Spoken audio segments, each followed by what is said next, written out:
Assalamualaikum. Give any two requirements to produce recombinant DNA. Recombinant DNA produce करने के लिए कोई सी दो रिक्वायरमेंट जो है उनको बयान करें. Recombinant DNA टेक्नोलॉजी जो है उसमें हमारे पास 5 स्टेप्स होते हैं जिसमें ये प्रोसेस कंप्लीट हो जाता है. Recombinant DNA टेक्नोलॉजी ऐसी टेक्नोलॉजी है, एक ऐसी टेक्निक है जिसमें हम अपना जीन ऑफ इंटरेस्ट यानी अपनी मर्जी का जीन जो है उसको इनकॉर्पोरेट कर देते हैं किसी दूसरे ऑर्गेनिज्म में, जैसे कि बैक्टीरिया में. फिर वहाँ पे वो मल्टीप्लाई होता है और एक्सप्रेस करता है हमारे जीन ऑफ इंटरेस्ट को और हमारी मतलूबा प्रोटीन प्रोड्यूस कर देता है.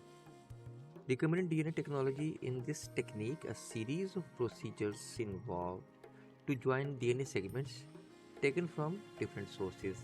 It involves following steps. पहला स्टेप क्या है? Identification and isolation of gene of interest. Gene of interest यानी कौन सी जीन पे हमने काम करना है, किसको हमने एक्सप्रेस करवाना है मल्टीपल टाइम्स और किससे हमने प्रोडक्शन लेनी है, उस जीन को हमने आइसोलेट करना है. जैसे कि हम हमेशा एग्जांपल देते हैं इंसुलिन प्रोड्यूसिंग जीन की, जिस पर सबसे पहले काम हुआ और कामयाबी हुई. फिर हम इस जीन को इंसर्ट करते हैं एक वेक्टर में. वेक्टर वो चीज़ होती है जिसको इस्तेमाल करते हुए हम अपने मतलूबा जीन यानी जीन ऑफ इंटरेस्ट को ट्रांसफ़र कर देते हैं होस्ट सेल में, जहाँ पे जाके इसने अपने आप को एक्सप्रेस करना है. एक्चुअली ये जो हमारा जीन ऑफ इंटरेस्ट है, पहले वो हम वेक्टर में इसको इंसर्ट करते हैं. वेक्टर का पार्ट वेक्टर के यानी डीएनए का या जीन का पार्ट बनता है. फिर वो चला जाता है, वो इन्फेक्शन करता है. वेक्टर आमतौर पर वायरस वगैरह होता है या प्लाज्मिड होता है. प्लाज्मिड एक ऐसे सर्कुलर डीएनए मॉलिक्यूल होता है. ये इंसर्ट कर देते हैं फिर हम होस्ट सेल में, जो कि बैक्टीरिया होता है आमतौर पे. और वो होस्ट सेल जो है इसको यूज़ कर लेता है और उसको अपनी बॉडी का पार्ट बना लेता है, उस प्लाज्मिड को जिसमें हमारा जीन ऑफ इंटरेस्ट भी शामिल है. फिर उसको वो मल्टीप्लाई करते हैं और एक्सप्रेस करता है. एक्सप्रेस करता है तो वो प्रोटीन बनती है जिसके लिए हमने ये जीन भेजा हुआ होता है. फिर तीसरा स्टेप है introduction of recombinant DNA into host cells.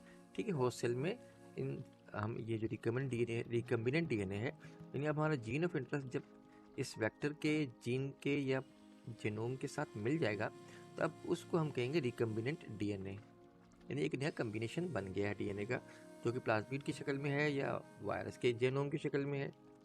इस नए यानी रिकम्बिनेंट डीएनए को हम होस्ट सेल में इंट्रोड्यूस कराते हैं यानी इन्फेक्शन करा देते हैं उसको. फिर नेक्स्ट स्टेप क्या होता है? Selection and isolation of transform cell.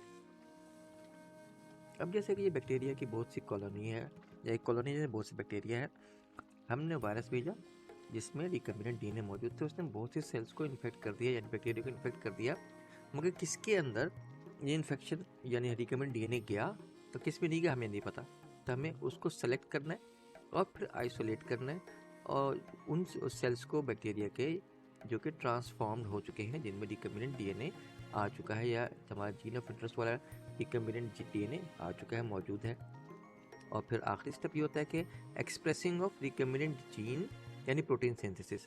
जो कि हमारा जीन है वो और दूसरे जीन जो कि बैक्टीरिया के अंदर मौजूद होंगे उसके साथ वो भी आपको एक्सप्रेस करेगा.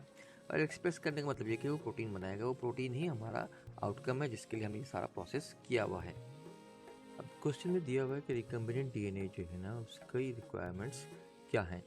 तो इसकी रिक्वायरमेंट हमें यहाँ पे मालूम हो जाएंगी. देखिए, पहला स्टेप है identification and isolation of gene of interest और insertion of gene of interest into vector. जब ये दोनों काम हो जाएंगे तो क्या मिल जाएगा हमें मिल जाएगा रिकम्बिनेंट डीएनए. तो जिसको हम आगे होस्ट सेल में यानी बैक्टीरिया में इनकॉर्पोरेट करेंगे या इंट्रोड्यूस करेंगे. तो give any two requirements to produce recombinant DNA. तो जो दो रिक्वायरमेंट हैं वो क्या क्या हैं? पहली है जीन ऑफ इंटरेस्ट यानी डीएनए आइसोलेशन करनी है और दूसरी है वेक्टर की. जो पहला स्टेप है वो उसमें हम क्या करते हैं कि आइसोलेटिंग यानी इसमें इन्वॉल्व क्या है? आइसोलेटिंग द टारगेट जीन और डीएनए फ्रेगमेंट यानी gene of interest from the donor organism. Donor organism से हम हासिल कर लेंगे अपना जीन ऑफ इंटरेस्ट. और ये हम कैसे हासिल करेंगे? बहुत सी टेक्निक्स हैं, उनमें से एक है पॉलीमरेज चेन रिएक्शन पीसीआर और दूसरी है restriction enzyme digestion. Restriction enzyme का काम ये होता है कि वो ब्रेक करते हैं किसी डीएनए मॉलिक्यूल को जहाँ से वो चाहते हैं. तो हर एक जगह से ब्रेक करने के लिए मुख्तलिफ हमारे पास रिस्ट्रिक्शन एंजाइम मौजूद हैं. तो मतलूबा जगह से अगर हमने उसको डीएनए मॉलिक्यूल कट करके हासिल करना है किसी डोनर से, तो हमें उस तरह का रिस्ट्रिक्शन एंजाइम लाना पड़ेगा।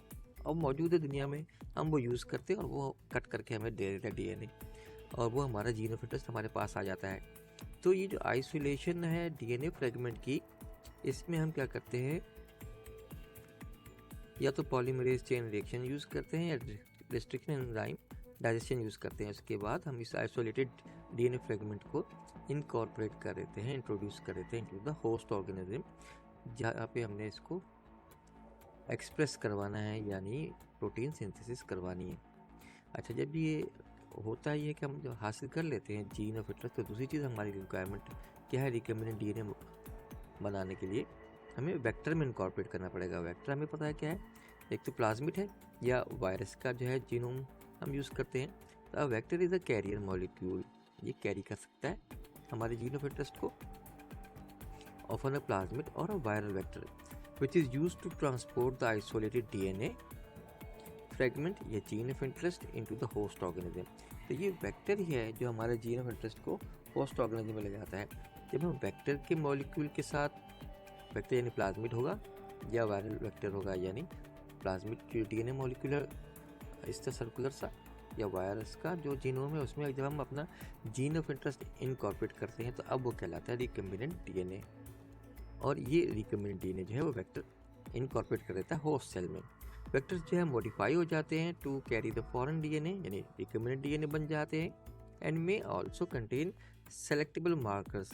इनमें कुछ सेलेक्टेबल मार्कर्स की जीन्स भी हम डाल देते हैं ताकि हम पहचान सकें कि कौन कौन से बैक्टीरिया होस्ट सेल जो हैं जिसमें हमारे वेक्टर ने जाके हमारा मतलूबा रिकम्बिनेंट डीएनए इनकॉर्पोरेट कर दिया है। तो हम क्या करते हैं कि उसमें हम कुछ जीन ऐसे डाल देते हैं जो कि एंटीबायोटिक्स के अगेंस्ट रेजिस्टेंस के जीन होते हैं। तो फिर जब हम उस कॉलोनी में बैक्टीरिया की जब हम इंसर्ट करते हैं कोई एंटीबायोटिक, तो सारे वो वाले बैक्टीरिया मर जाते हैं जिसमें रिकम्बिनेंट डीएनए नहीं होता, क्योंकि हमारे दिए हुए रिकम्बिनेंट डीएनए में एंटीबायोटिक रेजिस्टेंस जीन भी मौजूद होते हैं। और इस तरह हम आइडेंटिफाई कर लेते हैं, फिर सेलेक्ट कर लेते हैं सेल्स, और फिर यानी वो सेल जिसमें सक्सेसफुली इनकॉर्पोरेट हुआ होता है हमारा recombinant DNA. The vector serves as a vehicle for introducing the desired DNA, a gene of interest, into the host organism, allowing it to replicate and express the foreign gene. फिर vector से जो है, जो vehicle के तौर पे ले जाता है हमारे जीन ऑफ इंटरेस्ट को होस्ट ऑर्गेनिज्म में, वहाँ जाकर रेप्लिकेट होता है, फिर एक्सप्रेस करता है in the form of protein synthesis, जो हमारा मतलूबा प्रोडक्ट है। That is all, thank you very much, अस्सलाम वालेकुम।